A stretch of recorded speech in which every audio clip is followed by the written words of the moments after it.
orí ọmọdé o. Accountability now we setting the pace. Ẹ sọ fáwọn òjèlú pé kí wọ́n gbọ́ lídé o. Ọ̀yọ́ ò ráyè sẹ́rẹ̀. Ọ̀yọ́ ò ráyè sẹ́rẹ̀. Our manifesto, we recognized a few things about the healthcare delivery in Oyo State. Affordability, availability, within a certain range of kilometers. And also, we looked at the issue of the quality, of the healthcare delivery system. We encourage our people to subscribe to the Oyo State Health Insurance Scheme, and we have made quite a bit of progress in that direction. Also on the issue of availability, when we came in, we took a census of the primary healthcare facilities within the state, and about 700. We visited a couple of them, and they were not up to a scratch. So we said, what do we do? So I called a meeting within our first 100 days in office. We met with the National Primary Healthcare Agency, with some of our local doctors, and we evolved the idea of, let us get within the state, in each what we call the electoral wards, we should have at least one functional primary healthcare facility. Of course, Oyo State is quite a big state. We have 351 wards, but we went out and said, look, in these 351 wards, let us provide functional and adequately furnished healthcare centers. We went about that, even though it looked daunting at that time, but we've been able to at least touch on 200 of them. And what that has done to the people is it has given them the opportunity to access primary health care within, say, a 1 kilometer radius of where they are living. So we've done pretty well in that direction. Also, remember that the secondary and tertiary healthcare centers came into focus with us as well. We commissioned today, not too long ago, Obumasho, even the state hospital at Adioyo. We've upgraded the facility, all the units, radiography, even the simple things as keeping proper records, in those facilities that we have carried out.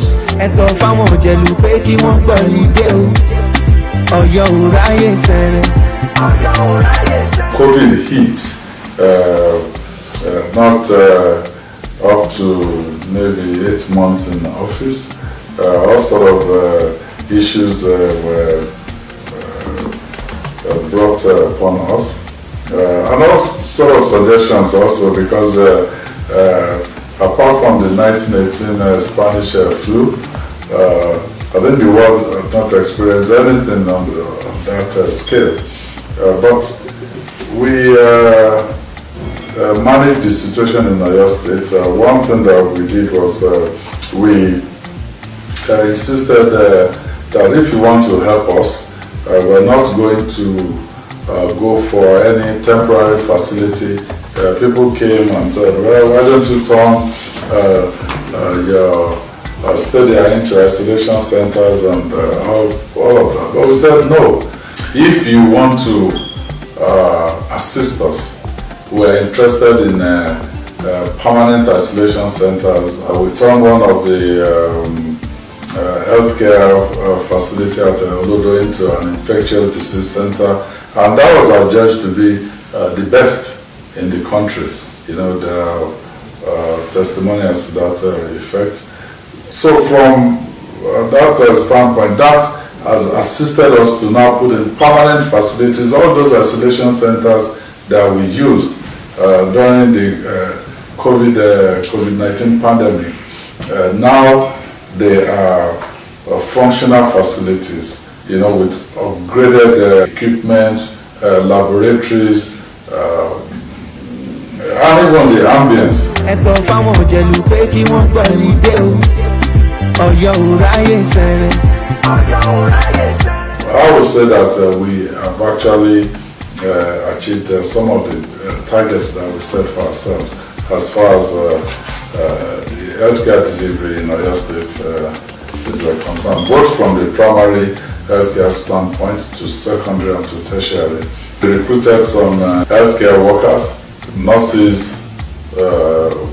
doctors, technicians, and we were not insulated from the medical brain drain, but that we have succeeded in retaining some of our medical workers is a testimonial that we must have been doing something right to incentivize them.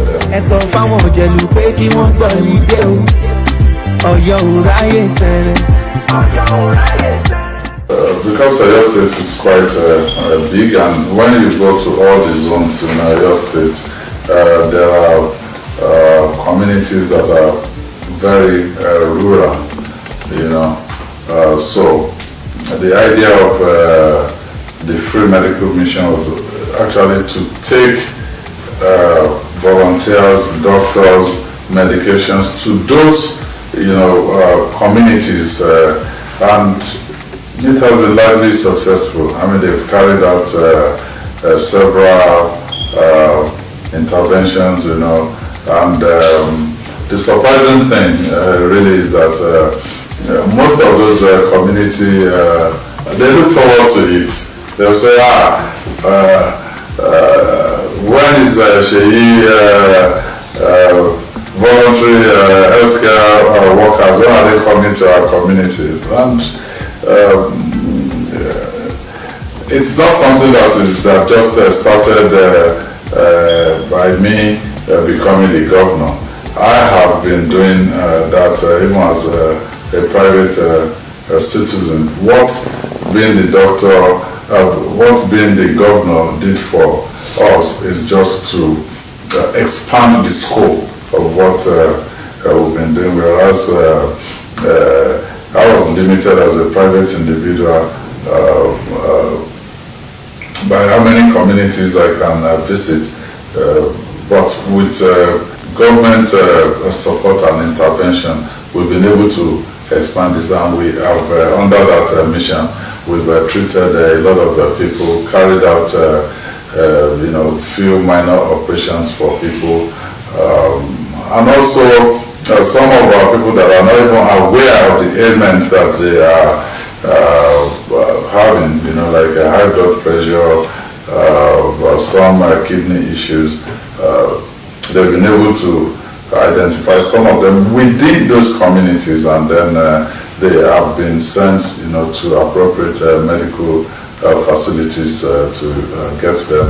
ẹ sọ fáwọn òjẹ̀lú pé kí wọ́n gbọ́ lídé o Ọ̀yọ́ ò ráyè sẹ́rẹ̀. Well, the first go round now putting those primary healthcare facilities in place. Some of them, the ranking for primary healthcare facilities is that you have a category 1, which is basically a one-room dispensary, so to say. And then you have a category 2 and you have a category 3. The 351 primary healthcare facilities that were put in all around our world are category 3 primary healthcare facilities. And once we are able to complete that first go round, I believe the next 4 years, rather than having one, we can have the second go round, where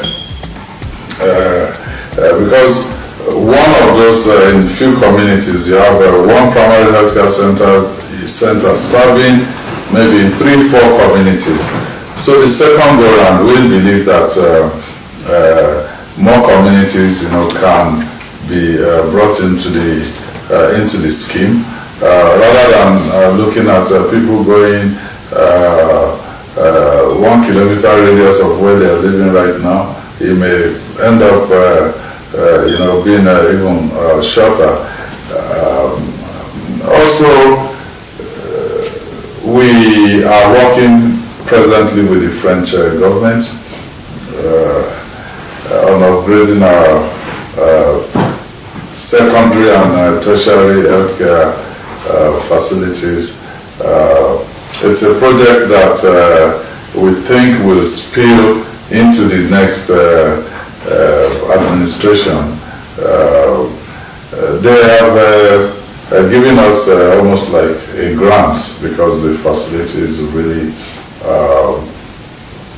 nothing in terms of what we're supposed to pay. The moratorium they're giving to us, we may not pay anything for 20 years, so we're working with them. We have been able to agree on the scope of what we want to do, and we have also identified one major secondary healthcare center within the geopolitical zones in Oyo State. We've selected the Adeya State Hospital in Ibadan, the General Hospital at Oyo, the General Hospital at Ogbomoso, the General Hospital at Seyi, and also the General Hospital at Igora. So all of these have been slated, for upgrades, and it is one project that I would love to, bring on board for a second tenure in office. And on the tertiary healthcare facility, Lautech Teaching Hospital, we have just been given accreditation now. Even though a lot of people worked against, against it, both internal and external. But I would say we're quite thankful to the Medical and Dental Board of Nigeria. They were quite objective. We believe we will be producing doctors and medical personnel, for employment in Oyo State through the Lautech Teaching Hospital, and also the School of Midwifery at LALA. We are also doing a bit of work in there, upgrading and taking in more nurses, which we hope we're going to use to run most of the to fill the gaps within the facilities that we've upgraded right now. So that is going to allow us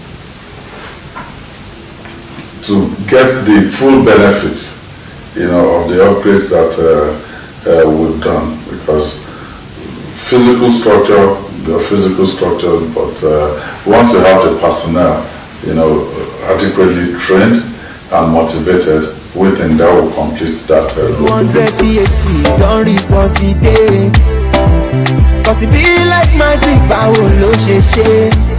Omi tuntun 2.0 is time to upgrade. Ọ̀yọ́ ò ráyè sẹ̀rẹ̀, Ọ̀yọ́ ò ráyè ràkàtì.